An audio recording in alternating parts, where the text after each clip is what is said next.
ज्ञान भारती में आपका स्वागत है।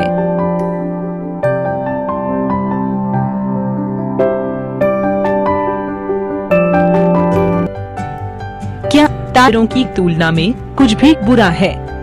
ब्लूटूथ और वायरलेस रेडियो तरंग तकनीक का उपयोग करते हुए अपेक्षाकृत कम दूरी पर एक साथ लिंक करने के लिए cell phone, printer, PC, digital camera और अन्य गैजेट्स के लिए ब्लूटूथ एक सरल तरीका है।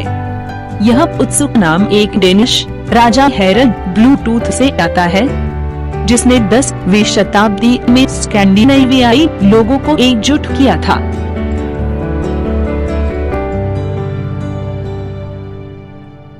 ब्लूटूथ 2.45 गीगाहर्ट्ज पर केंद्रित 79 विभिन्न आवृत्तियों या चैनलों के एक बैंड में रेडियो तरंगों को भेजता है और प्राप्त करता है, जो रेडियो, टेलीविजन और सेल फोन से अलग है और औद्योगिक, वैज्ञानिक और चिकित्सा उपकरणों द्वारा उपयोग के लिए आरक्षित है।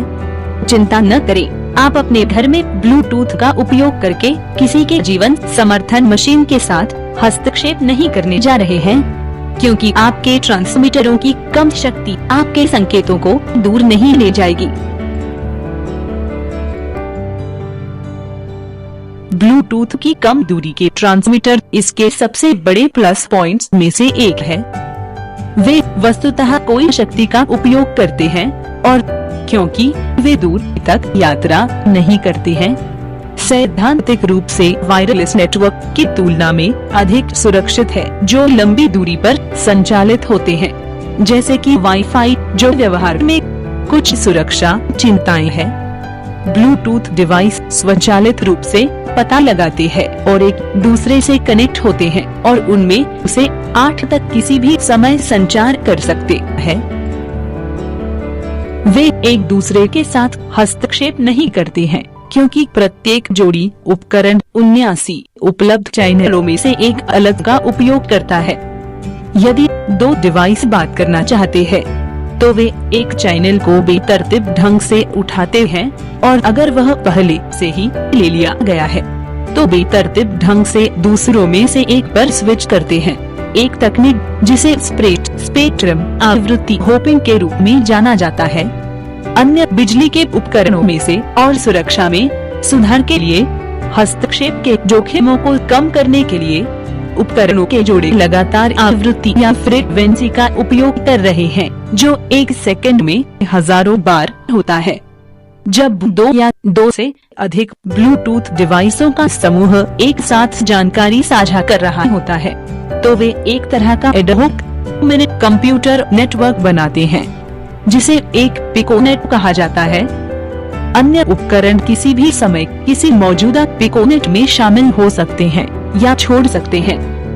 एक उपकरण मास्टर के रूप में जाना जाता है, नेटवर्क के समग्र नियंत्रक के रूप में कार्य करता है, जबकि अन्य पालन करते दास के रूप में जाना जाता है। इसके निर्देशों का पालन करते हैं। 2 या 2 से अधिक अलग अलग पिकोनेट्स भी जुड़ सकते हैं और सूचनाओं को साझा कर सकते हैं, जिसे स्कैटरनेट कहा जाता है। लोग अक्सर ब्लूटूथ और वाईफाई से भ्रमित हो जाते हैं, क्योंकि पहली नजर में वे इसी तरह की चीजें करते हैं। वास्तव में वे बहुत अलग है। ब्लूटूथ का उपयोग मुख्य रूप से कंप्यूटर और इलेक्ट्रॉनिक उपकरणों को बहुत ही कम दूरी पर एक तरीके से जोड़ने के लिए किया जाता है। यह अपेक्षाकृत सुरक्षित है, छोटी शक्ति का उपयोग करता है, स्वचालित रूप से जोड़ता है और सिद्धांत रूप में बहुत कम या कोई स्वास्थ्य जोखिम प्रस्तुत नहीं करता है। वाईफाई को कंप्यूटर और इंटरनेट के बीच बहुत अधिक मात्रा में डेटा को शटल करने के लिए डिजाइन किया गया है, जो अक्सर अधिक दूरी पर होता है। इसमें अधिक विस्तृत सुरक्षा शामिल हो सकती है और यह आमतौर पर बहुत अधिक शक्ति का उपयोग करता है, इसलिए यकीन लंबी अवधि के लिए थोड़ा अधिक स्वास्थ्य जोखिम प्रस्तुत करता है। ब्लूटूथ और वाईफाई एक कॉम्प्लीमेंट्री या पूरक तकनीक है, प्रतिद्वंद्वी नहीं।